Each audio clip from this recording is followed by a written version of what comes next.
All right, let's dive right into Indonesian politics and economics today. We're using the November 11th edition of Tempo magazine as our guide, really trying to get past those headlines and dig into the stories behind them. We got political maneuvering, we've got economic hurdles, even some science and culture in here. Yeah. A little bit of everything, so who knows what we might find, right? It's really remarkable how much a single magazine can kind of capture a snapshot of a whole nation. Like you're holding this little mirror up to Indonesian society. Exactly. So let's jump right into it. We'll start with that cover story, Prabowo Subianto, and his big initiative to create this BPI Danantara, this thing that's supposed to manage all these state-owned enterprises. It sounds pretty ambitious, but, the article mentions some tug-of-wars, some legal hurdles. What do you think? Is this just, politics as usual, or is there, like, something more to it? Well, yeah, I mean, especially when you see it next to that opinion piece, the one that warns about a potential debt quagmire. Hmm. It does start to feel like it's more than just some bureaucratic red tape, You got some people out there who seem really skeptical of Prabowo about whether he can handle this whole project responsibly. So it makes you wonder, are these legitimate concerns? Or are they just, trying to undermine him? That's a great question. I mean, it really makes you think about the state of Indonesian politics as a whole. Yeah. And speaking of the bigger picture, Tempo brings up this other interesting connection. Could Trump's victory in the U.S. lead Indonesia's central bank to actually cut interest rates? What kind of ripple effects are we talking about here? Yeah, it shows you just how interconnected the global economy really is. I mean, think about it. A decision in Washington could have a direct impact on policies in Jakarta. To really understand the potential consequences, you have to look at what a Trump presidency could mean for global trade, for investment flows, and how those changes might end up influencing Indonesia's economic strategy. Wow, a lot to unpack there. It really highlights how domestic politics can, like, spill over into the global arena. Okay, let's shift gears for a second. Let's look at a story that's maybe a little bit more concerning. Tempo reports on accusations that President Jokowi and the police are interfering with the Central Java regional head election, allegedly trying to swing the vote towards certain candidates. Yeah, and it even goes beyond that. They talk about pressure being put on village heads to support specific candidates. If that's true, I mean, that really raises questions about how fair and democratic the process is in Indonesia. Yeah, that's a big deal. I mean, free and fair elections, that's like the foundation of any democracy, Right. right? And this isn't the only story that, makes you think about transparency. We've also got this Tom Lembong sugar import scandal unfolding. The Attorney General's office, they seem to be withholding evidence, so nobody really knows how much the state lost. Right, and it's interesting. You have the article exposing the scandal, but then Lembong's lawyer is saying, well, we don't know how much was lost yet. So it creates this like cloud of uncertainty, makes you wonder what it all means for everyone involved. It really does make you think about, like, the legal system. How effective is it? Is this a sign of a bigger problem, or is it just a complicated investigation? Well, the fact that they're withholding evidence is definitely a concern. I mean, you think about due process, transparency. That lack of transparency just leads to more speculation, erodes public trust. That's never a good thing for any government. No, absolutely not. Okay, let's take a break from all this heavy political and economic stuff for a minute. Let's go to the National Museum with Tempo. They're showing all these amazing cultural artifacts, hundreds of them, all repatriated from the Netherlands. Imagine the stories these treasures could tell after all this time. It's always amazing to see cultural heritage being returned to its rightful home. These objects, they're like a link to Indonesia's history and identity, this reminder of its legacy and its connection to the rest of the world. I know, it makes you want to hop on a plane and see it all in person. Yeah. And while we're talking about culture and science, Tempo also shines a light on BRIN, Indonesia's research agency. They're facing an uncertain future. It seems like there are political interests at play here, interfering with its restructuring under Prabowo. Right, and that raises concerns about the politicization of science. Ideally, these scientific institutions should be independent, right? So research can serve the greater good, not just, political agendas. When research gets mixed up with politics, it can really stifle progress. That's a really important point. It shows you how everything's connected. Politics, economics, science, culture, it's all intertwined. But before we get too deep into that, I have to mention this. There's this photo in Tempo. It's called Picture Window. And it's this incredible shot of volunteers braving the eruption of Mount Lewotobi Laki-laki. Yeah, that's a powerful image. It really says something about the resilience of the Indonesian people, doesn't it? I mean, imagine that. Driving a truck right past an erupting volcano, rushing to help their community, even with all that danger. It's truly inspiring. When I saw that photo, it really stopped me in my tracks. It makes you think about what motivates people to act so selflessly, especially in the face of danger like that. What are your thoughts on that?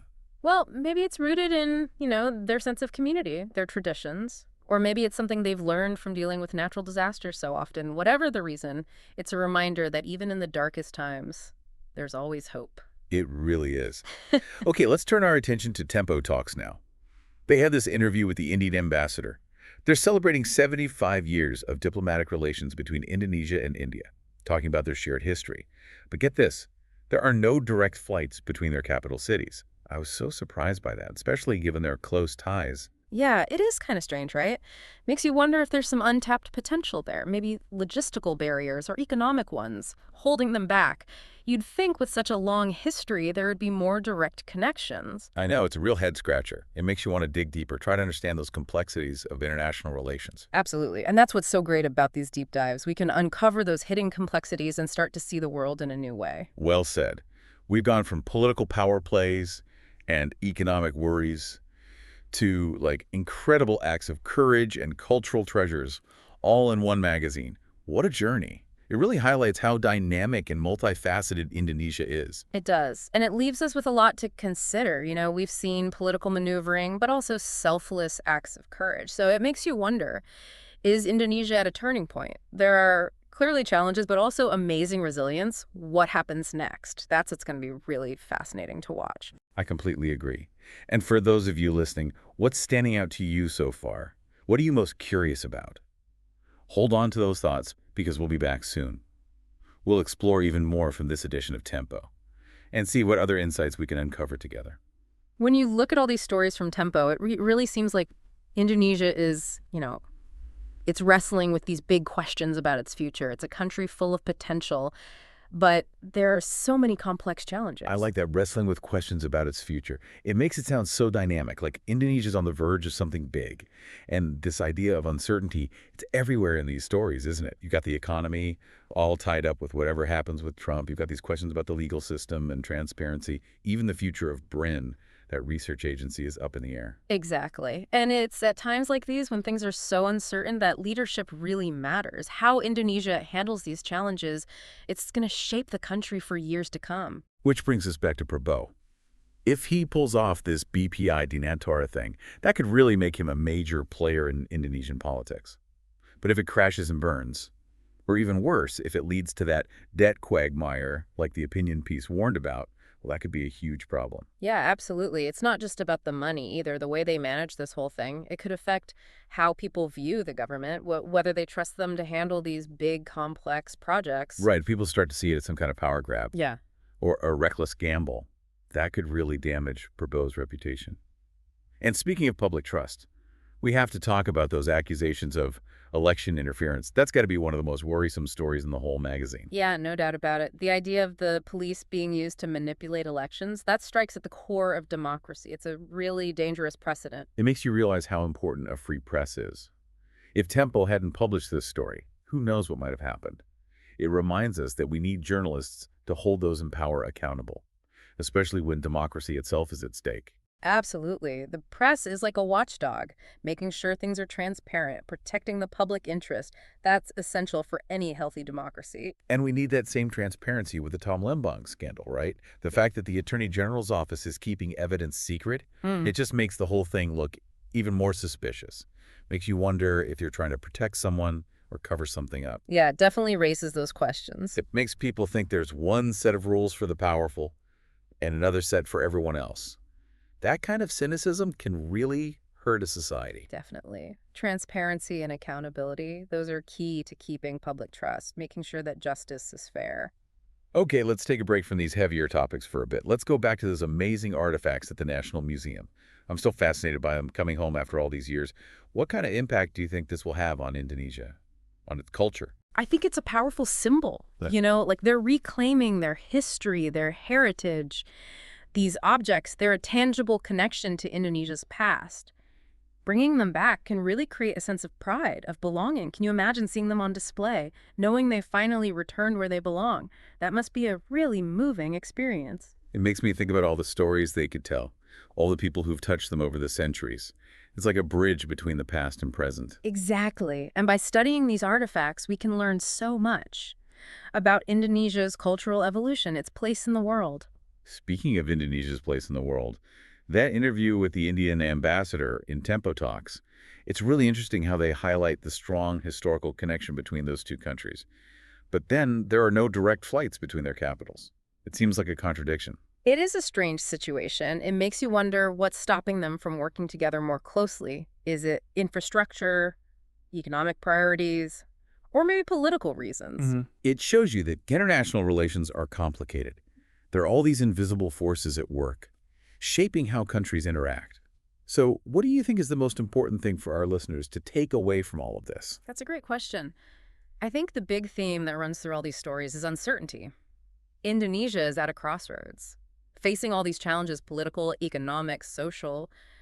How the country's leaders and its people respond to these challenges, that's what will determine its future.